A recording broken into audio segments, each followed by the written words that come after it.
you stopping yourself from flying FPV drones way better? Well, chances are the answer to that question is yeah. Last week, over 20 beginner FPV pilots sent me their flight footage, and straight away, I found 3 crucial mistakes everyone seems to be making. So in this video, I'm going to break down 3 of the pilots' flights who submitted their footage. I'll show you exactly what the mistakes are, and then I'm going to show you how to fix them so that you can level up your flying way faster.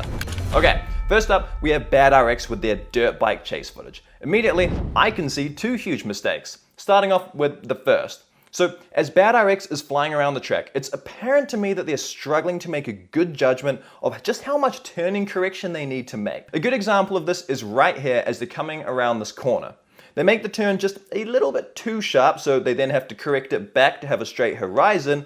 However, they then overcorrect that, meaning they now need to go back the opposite way, and then they overcorrect the overcorrection, and it's just a feedback loop that just repeats over and over and over. So how do we fix this overcorrection issue? Well, it's actually pretty simple. The first thing to remember is that every control on our drone is controlled individually. That means pitch can be isolated away from roll, and yaw can be isolated and yaw can be isolated away from throttle.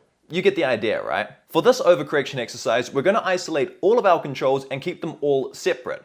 First up, let's focus on our roll control. Roll is the sideways movement on your right hand stick, and it makes the drone roll side to side. Okay, so the premise of this is actually fairly easy. You take yourself into a nice big map. I've got the horizon in the distance there. It could be this horizon over here. Wherever it is, you want it about sitting in the middle of your view. And using just your roll, you want to go from having this flat horizon all the way over to a flat horizon again. And you want to be doing as little of these micro corrections afterwards as possible. So ideally, if you just have the one stick and you go all the way over and let go, that would be at the perfect horizon again. And you want to do that the opposite way, all the way around, and look, I overcorrected there. So all the way over, that was better. All the way over, that was pretty reasonable. Next, we'll do the same thing, but for pitch. So pitch is on the same stick, but instead it's the forward and backwards movement, and it controls the angle of your drone, forwards and backwards. Now, what's going to happen here is you're not going to actually have the horizon in view the whole time. So when we were doing roll before, no matter where you were during that roll, you can pretty much always see your horizon, right? Makes sense. When you're doing a pitch, if it's a pitch forward, you're going to be seeing the ground first, and then you're going to come over, and then you're going to see your horizon. If you're doing backwards, you're going to see the sky first, and then the ground, and then horizon. Now, what we're aiming for is to be doing this in a reasonably quick manner. That's the end goal.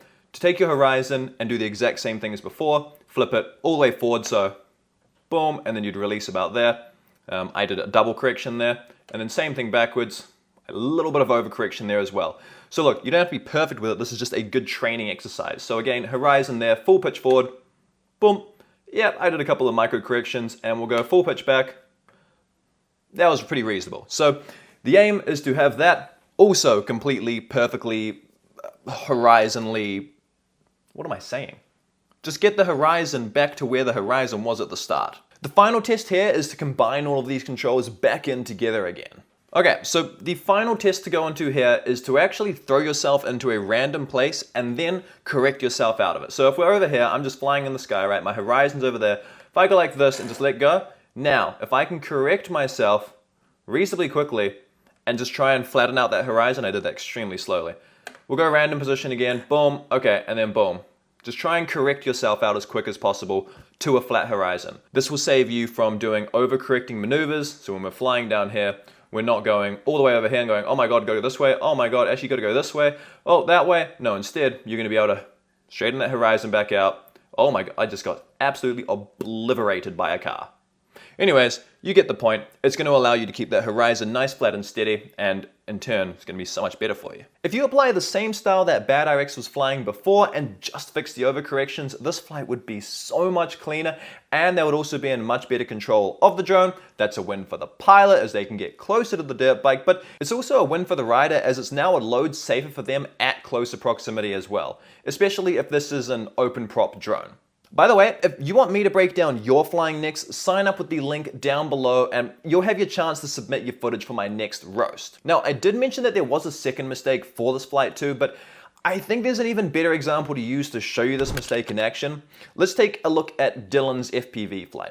Now, if we watch through, he's got a nice little loop that he does on repeat and he's able to nail it a few times. But if we keep watching, have a look and just see if you can spot what he does every time when he exits the garden archway. If you watch the fence close enough, you'll be able to see that he immediately increases throttle and climbs in altitude to be well above ground level again.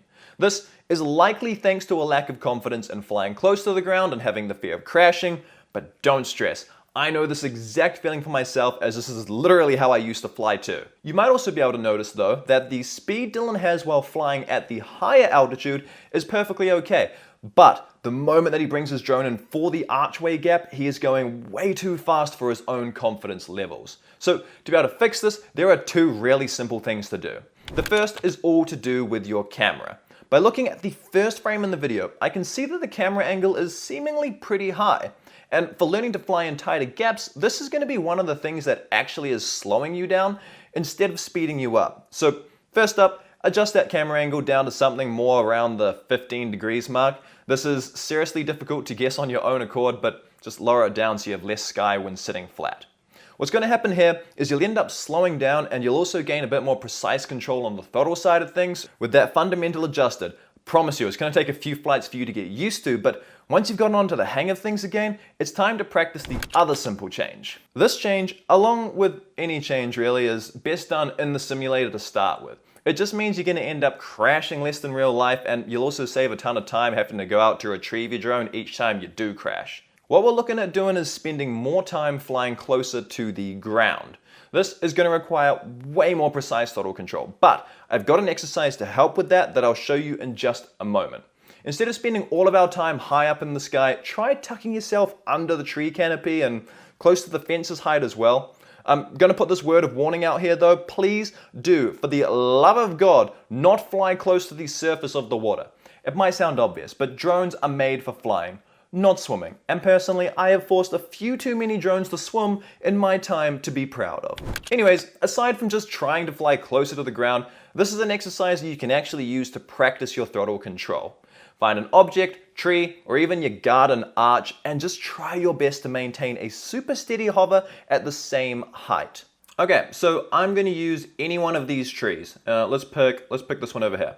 Now, what I'm going to do is I'm going to literally come straight up to it and I just want to hover. Now, when I'm hovering, you're going to see that these stick movements have to do micro corrections to be able to adjust myself. Like if I let go of the sticks right now, it's going to float away. It doesn't work. So what you have to do is come over here, find one particular spot at one exact height. I'm using the top of this little bush here as a bit of a reference for myself. I'm just trying to keep myself hovering in a steady place, in a steady location.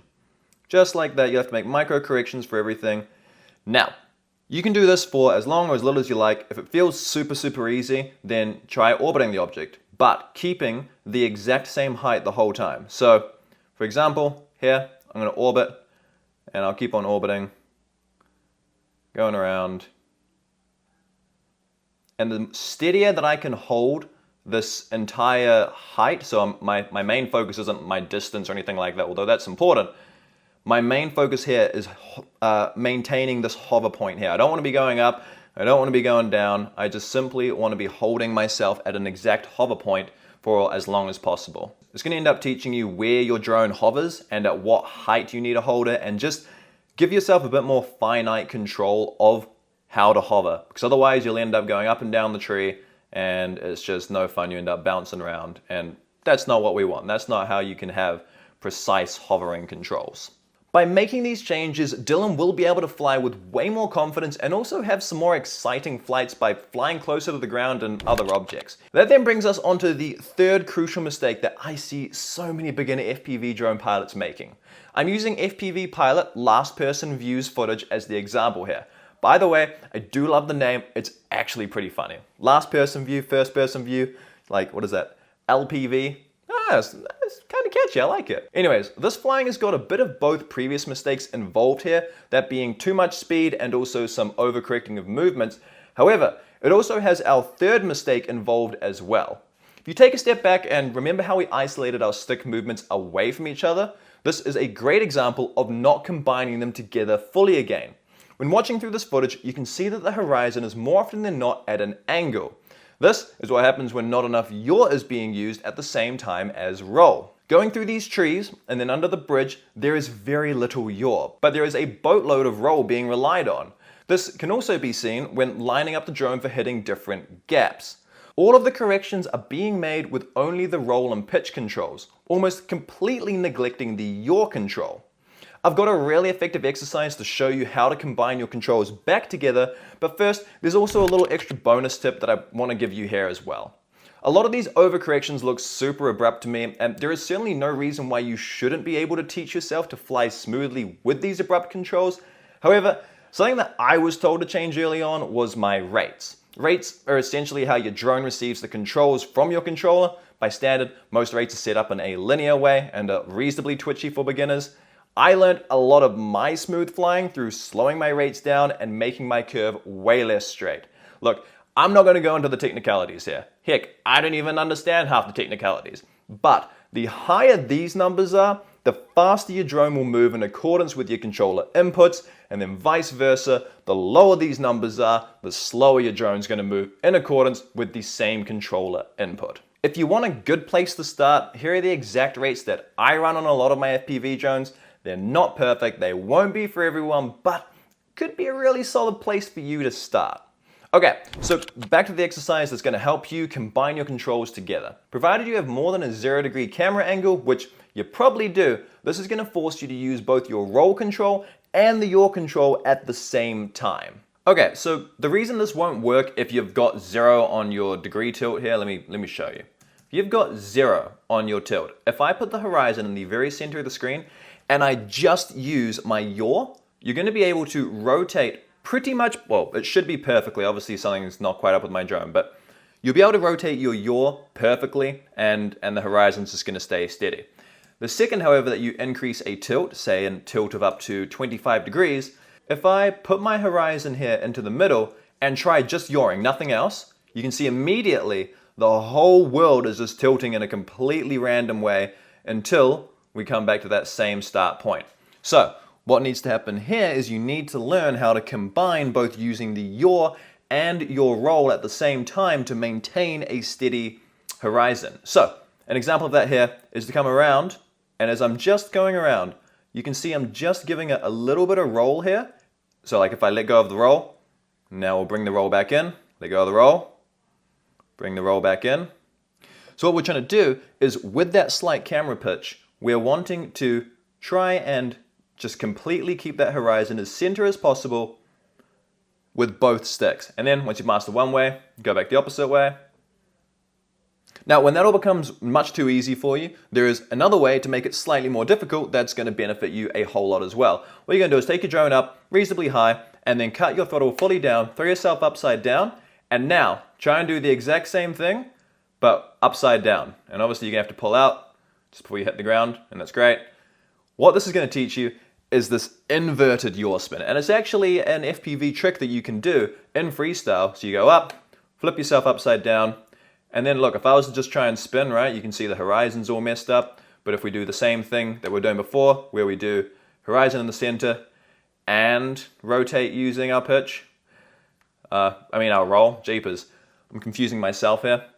It is much more difficult to do, and you got to really use both sticks to try and control that horizon. So once you've mastered this normal stand-up way of just going around in circles like this, then it is worth just trying to go up, over, and then doing the same thing, but upside down. Right? Boom. Nailed that one. Feels good. Feels really good when you can nail it. So if last person view practices fusing their controls together and also slows down a little bit, their flying would see an insane improvement really freaking quickly. Which brings me on to your flying. If you've got some form of value out of this video, please do let me know down in the comments below. I would love to make more of this style as it is super fun, but I do need to know if this is actually helpful to you or not. If it is helpful and you want to have your FPV flying roasted, sign up to my newsletter. There's a link down below, and I'll send you the form that you can submit your footage on when I do another roast sometime. Now, if you like me and just want things right now, this video goes in depth on drone racing secrets that will just skyrocket your FPV drone skills. Look, I will see you over there very, very soon.